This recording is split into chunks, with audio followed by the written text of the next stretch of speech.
Hello good morning students. आप सभी ने मेरा केमिस्ट्री का डे नंबर 2 यानी कि कार्बन का आपने वीडियो देखा होगा। अगर किसी बच्चे ने कार्बन का वीडियो नहीं देखा है तो प्लीज़ बेटा आपसे पहले सबसे पहले रिक्वेस्ट है कि पिछला वीडियो आप जरूर देख ले, यानी कि डे नंबर 2 का वीडियो जरूर देख लो। आज अपना डे नंबर 3 है केमिस्ट्री के अंदर, कार्बन का पार्ट नंबर 2। अब सुनो, कार्बन की हमने पिछले वीडियो में क्या क्या पढ़ा था।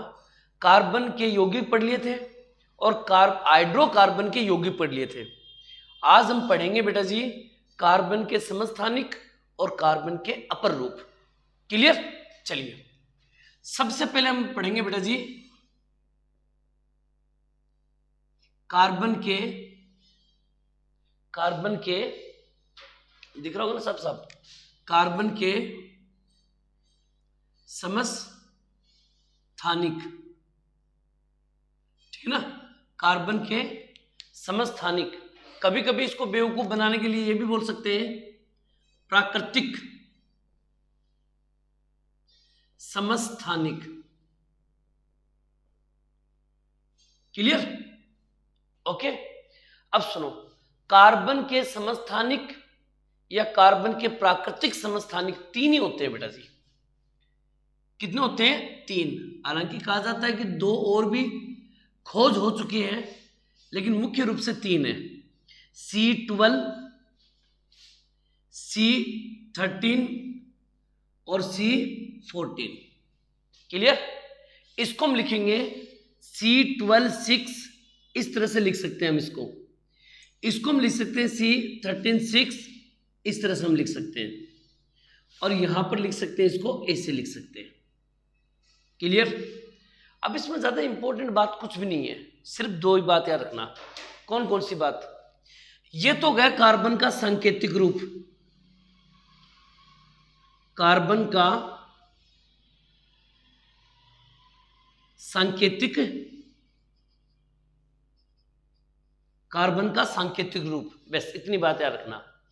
इसके बारे में आपको ये क्या रखना है, अगर प्रश्न पूछ ले जीवाश्म की आयु ज्ञात करने के लिए कार्बन के किस समस्थानिक का प्रयोग किया जाता है, याद रखना। जीवाश्म की आयु ज्ञात करने के लिए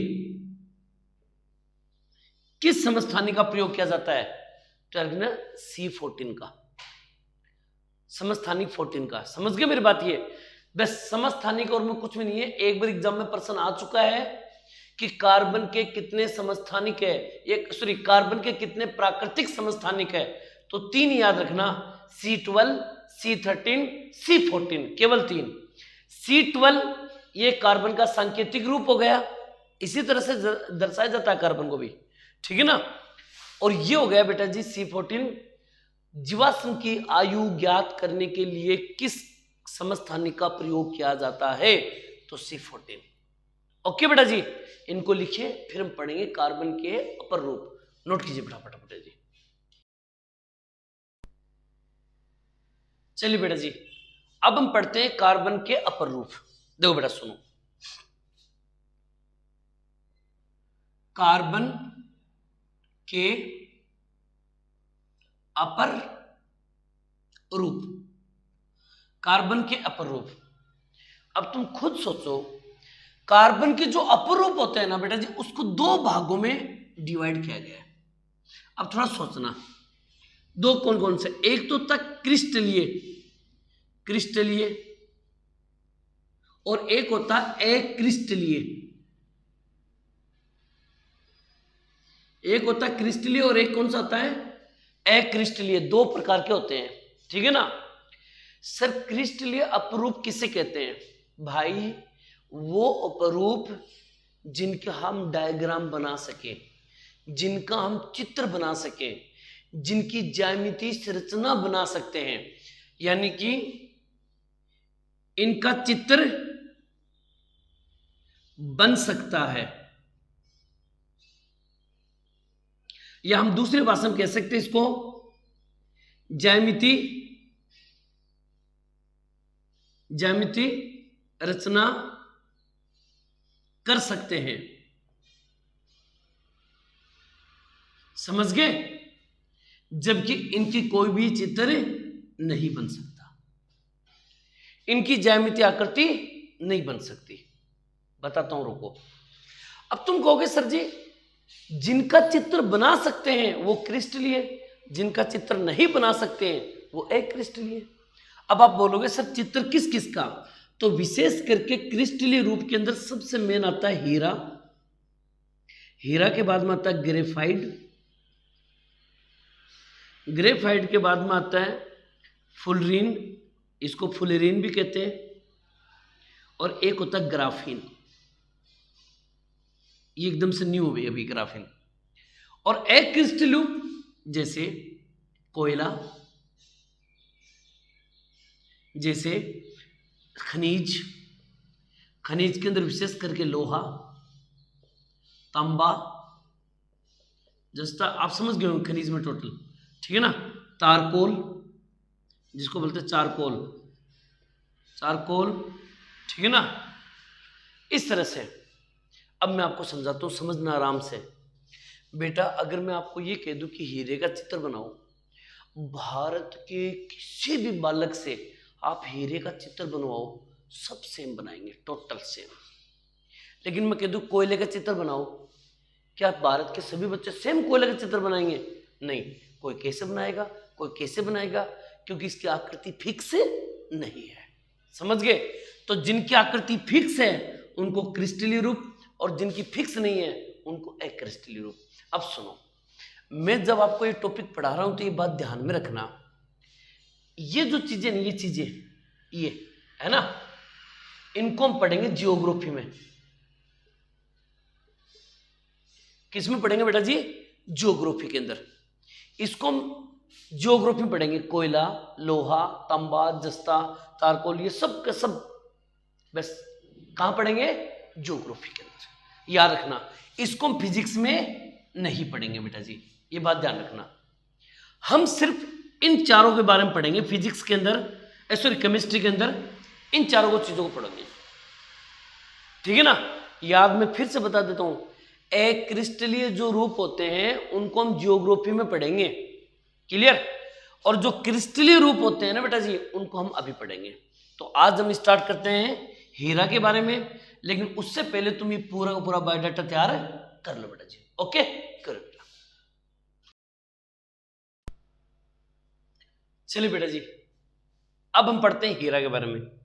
देखो हीरे की बनावट इस तरह की होती है, यहां पर ये नहीं, ये जो ये कार्बन बंद है बेटा, ये कार्बन है, समझ रहे हो मेरी बात? ये इस तरह से कार्बन बंद है, ओके, ये कार्बन है।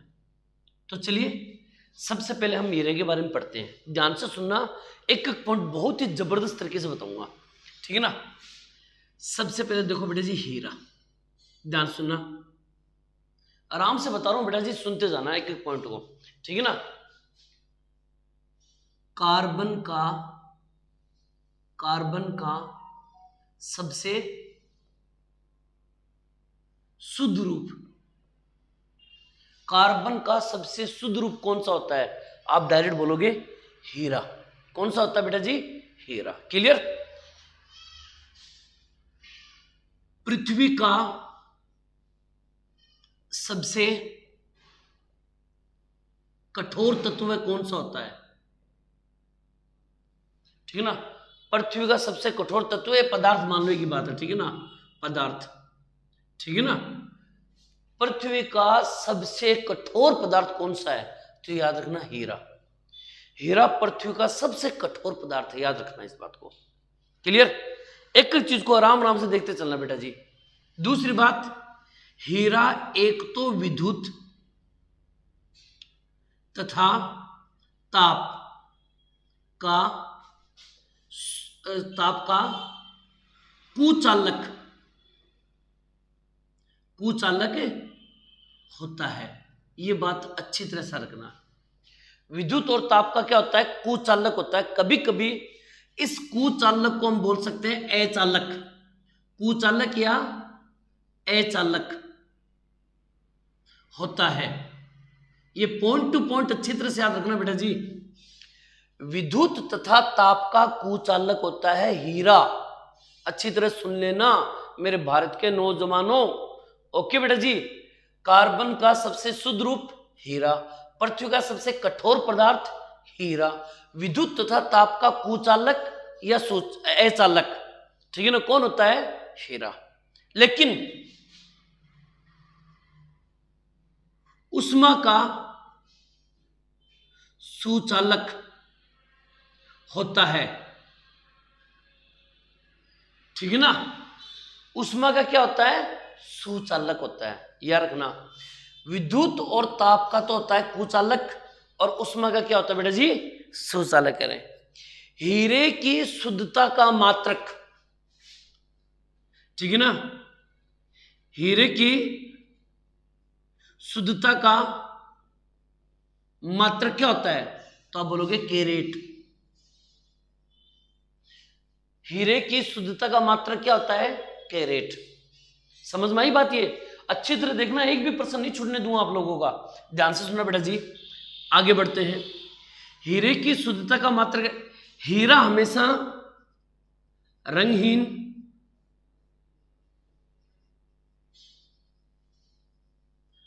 पारदर्शी, ध्यान सुनना बेटा जी, रंगहीन भी होता है, पारदर्शी भी होता है, ठीक है ना। हीरा रंगहीन, पारदर्शी और चमकीला होता है। यह बात ध्यान रखना बेटा। हीरा रंगहीन भी होगा, पारदर्शी भी होगा और चमकीला भी होता है, ठीक है ना। हीरे के बारे में ये तो की बेसिक बातें जो मैंने आपको बताई हैं। अब हीरे की बनावट से रिलेटेड प्रश्न क्या क्या पूछ सकते हैं, ये तो कि भाई कॉमन सेंस की बातें, इतनी चीज तो आपको याद होनी चाहिए। पृथ्वी का सबसे कठोर पदार्थ हीरा, कार्बन का सबसे शुद्ध रूप हीरा, हीरा विद्युत और ताप का क्या होता है? कुचालक होता है। उष्मा का क्या होता है? सुचालक होता है। हीरे की शुद्धता का मात्रक क्या होता है? कैरेट होता है। हीरा चमकीला होता है, पारदर्शी होता है, रंगहीन होता है। अब बताओ यहां तक का मैटर क्लियर? Okay done. आगे मैं इसकी करवाऊं प्रकृति यानी कि आकृति, आकृति से रिलेटेड क्या क्या प्रश्न पूछ सकता है उसको मैं करवाऊं। इससे पहले इसको नोट करो, फटाफट करो बेटा जी। चलिए बेटा जी, अब देखो हीरे के बारे में, इसकी आकृति, ठीक है ना। किसके बारे में पढ़ रहे हैं हम? हीरा के बारे में पढ़ रहे हैं बेटा जी। हीरा, सबसे पहले इसकी आकृति। हीरे की आकृति कैसी होती है? तो याद रखना, त्रिविमीय। देखो त्रिविमीय, तीन विमों वाले, त्रिविमीय, ठीक है ना। चतुष्फलकीय, याद रखना, त्रिविमीय चतुष्फलकीय हीरे की बनावट होती है। त्रिविमीय और चतुष्फलकीय हीरे की बनावटें होती है। दूसरी बात, अगर पूछ ले आपसे हीरे का अपवर्तनांक, अपवर्तनांक, हीरे का अपवर्तनांक कितना होता है? तो 2.42 होता है, याद रखना।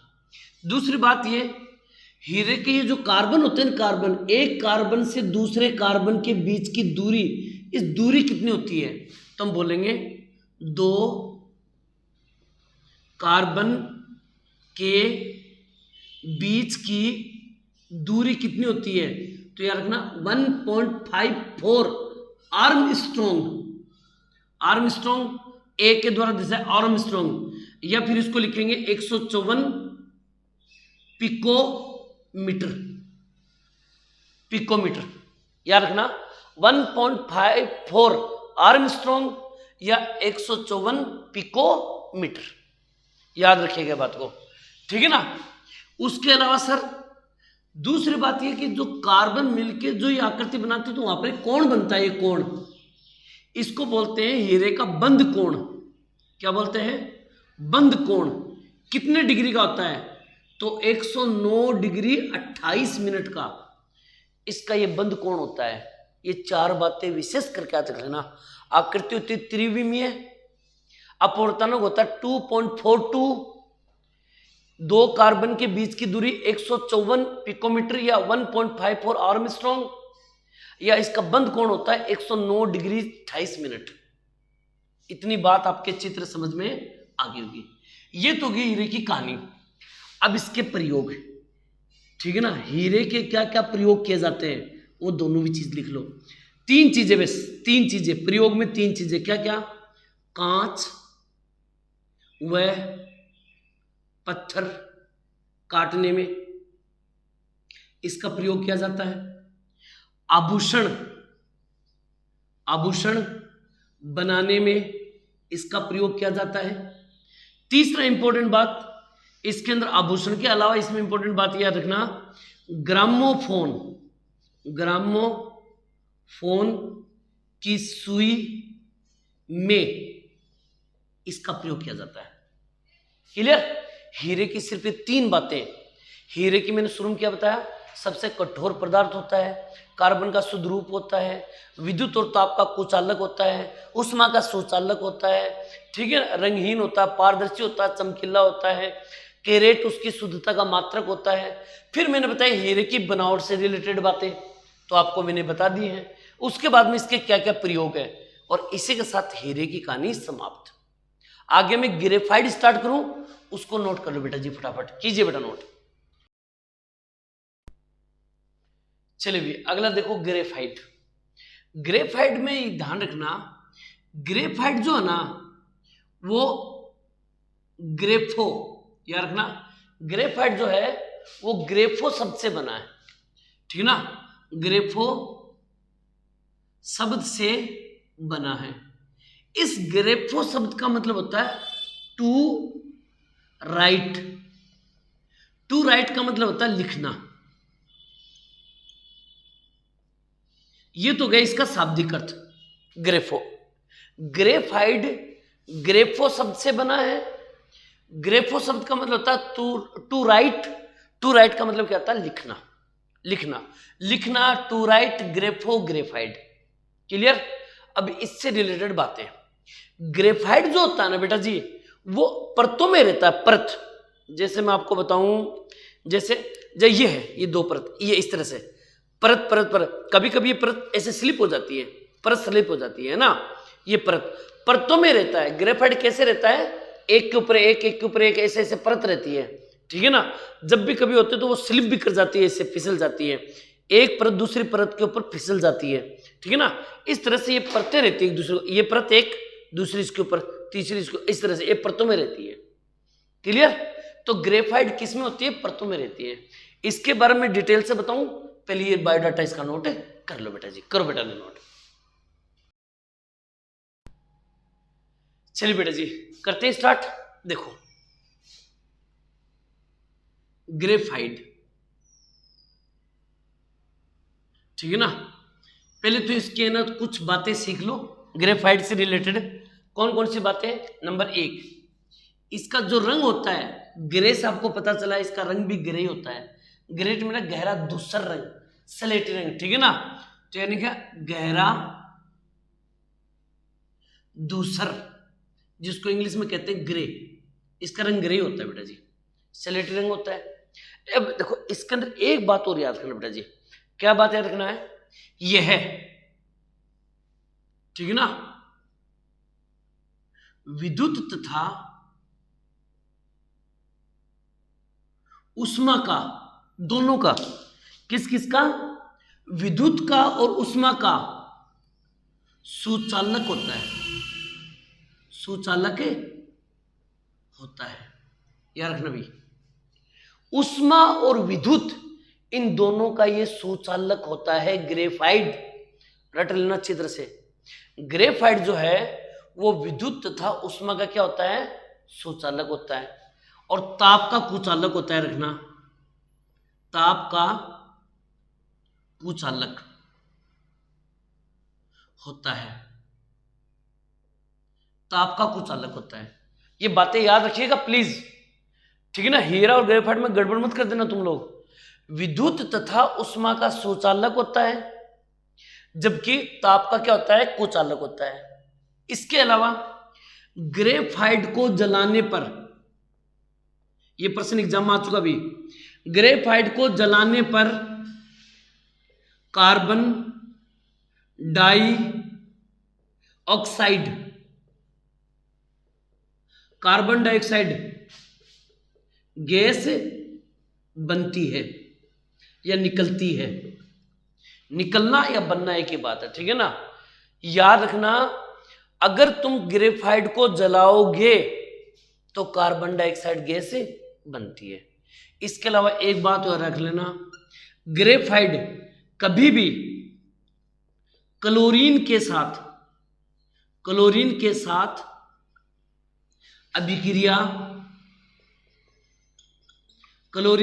अभिक्रिया नहीं करता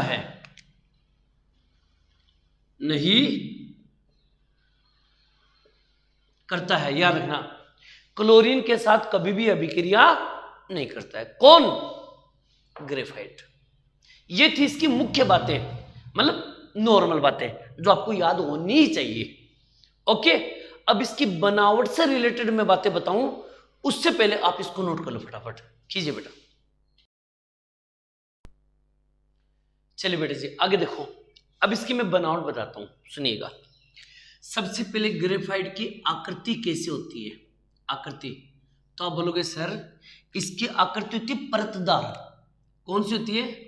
परतदार, और वो भी षटकोणीय। परतदार होती है, षटकोणीय होती है। क्लियर? ये तो होगी इसकी आकृति, इसकी आकृति परतदार होगी, षटकोणीय होगी। क्लियर? दूसरी बात, जब मैंने आपको ये बताया है कि ग्रेफाइट में एक परत, दूसरी परत, तीसरी परत, चौथी, एक परत के ऊपर परत होती है, तो दो परत जब होती है ना, दो परत, उन दोनों परतों के बीच की दूरी क्या होती है? ठीक है ना, दो परतों, 2 मिनट रुकना भाई, मार्कर चेंज कर लेता हूं, 2 मिनट जस्ट। दो परतों के बीच की दूरी कितनी होती है? बीच की दूरी, तो आप बोलोगे 340 पिकोमीटर। याद रखना बेटा जी, 340 पिकोमीटर। दो कार्बन के बीच की दूरी कितनी होती है? तो आप बोलोगे सर दो कार्बन के बीच की दूरी होती है सर 1.415, ठीक है ना, 1.415 आर्मस्ट्रॉन्ग या 141.5 पिकोमीटर। क्लियर? पिकोमीटर होगी। उसके अलावा अगर आपको कह दिया जाए जो ग्रेफाइट की जो आकृति बनती है उसमें एक कोण बनता है, उसको कहते हैं बंद कोण, तो ग्रेफाइट का बंद कोण कितने डिग्री होता है? 120 डिग्री। ये होगी इसकी बनावट। याद कर लेना बेटा, वेरी वेरी।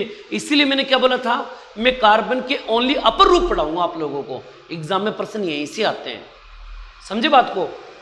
तो ये बात आई होप कि आपके समझ में आ गई होगी, चारों बातें अच्छी तरह समझ गए होंगे। अब आते हैं इसके प्रयोग, कार्बन के क्या क्या प्रयोग हैं। भाई सबसे पहले तो आप मन में सोच रहे होंगे पेंसिल बनाने में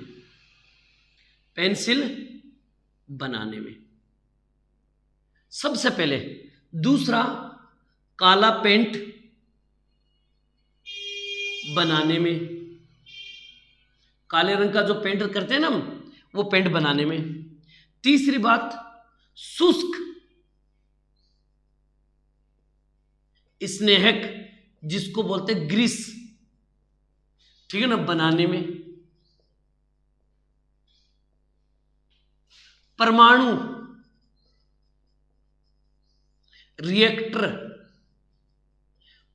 रिएक्टरों में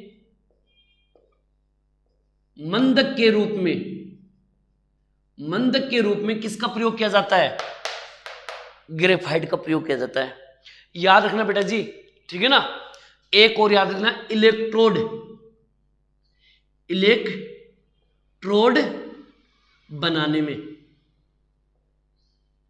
इलेक्ट्रोड बनाने में।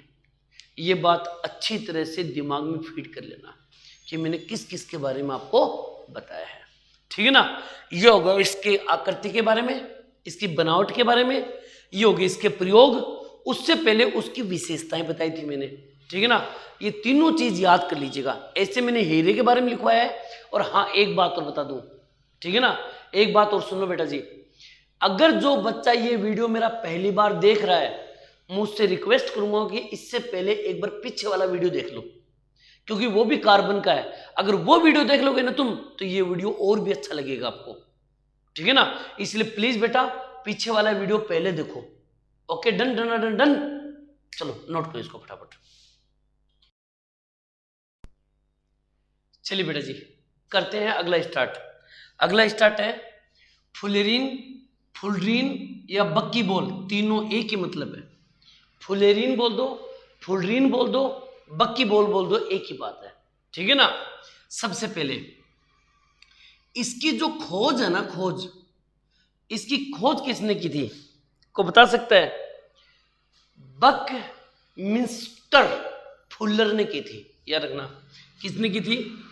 बकमिंस्टर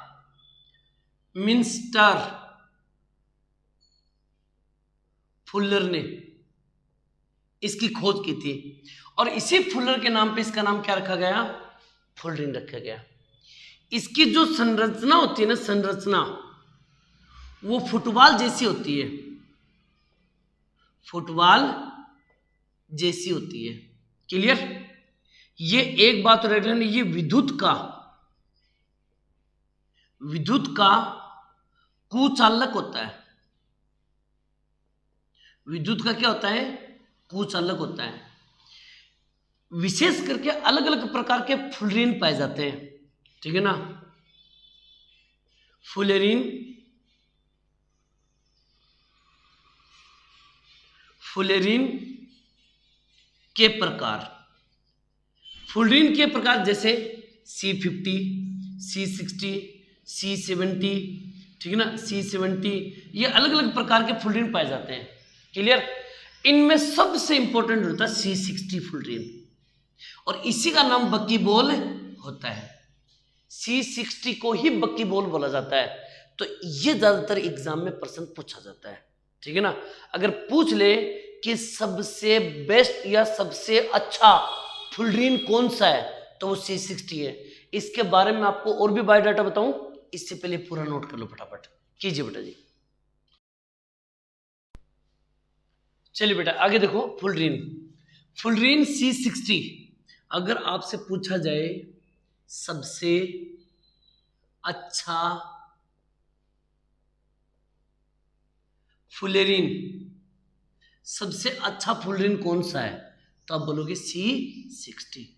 या फिर आपको पूछा जाए कि सबसे स्थाई फुलरीन कौन सा है, तब भी आप बोलोगे C60। सबसे स्थाई और सबसे अच्छा फुलरीन कौन सा? C60। इसकी जो आकृति होती है ना, आकृति, इसकी जो बनावट होती है, वो पिंजरे नुमा होती है। यार रखना, कौन सी नुमा होती है? पिंजरे नुमा आकृति होती है, ठीक है ना। इसके अलावा अगर आपको कोई पूछ ले कि दो कार्बन के बीच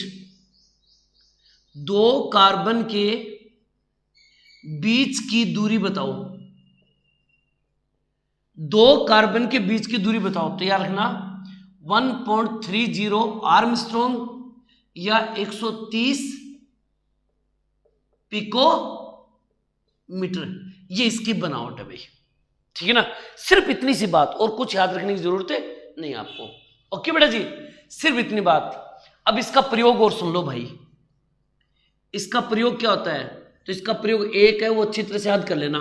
क्या? प्राकृतिक गैसों के शुद्धिकरण में,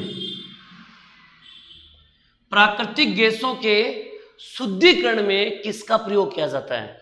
जो प्राकृतिक गैस होती हैं उनके शुद्धिकरण में किसका प्रयोग किया जाता है? तो याद रखना फुलरेन C60 का। ये प्राकृतिक गैसों के शुद्धिकरण में काम में आती है। अब बताओ मेरे लाडलो, कैसा समझ में आया? ठीक है ना, क्लियर? और मैं बताऊं, पहले इसको नोट कर लो फटाफट बेटा जी। ओके, चलिए बेटा जी, अब देखो सबसे नवीन खोजा गया कार्बन का रूप कौन सा है? सिर्फ ये क्वेश्चन एग्जाम में आ चुका है, इसका उत्तर याद कर लेना, ग्राफीन या ग्रेफीन। क्लियर? एलो ग्राफीन बोलते हैं, ग्रेफीन बोलते हैं की बात है।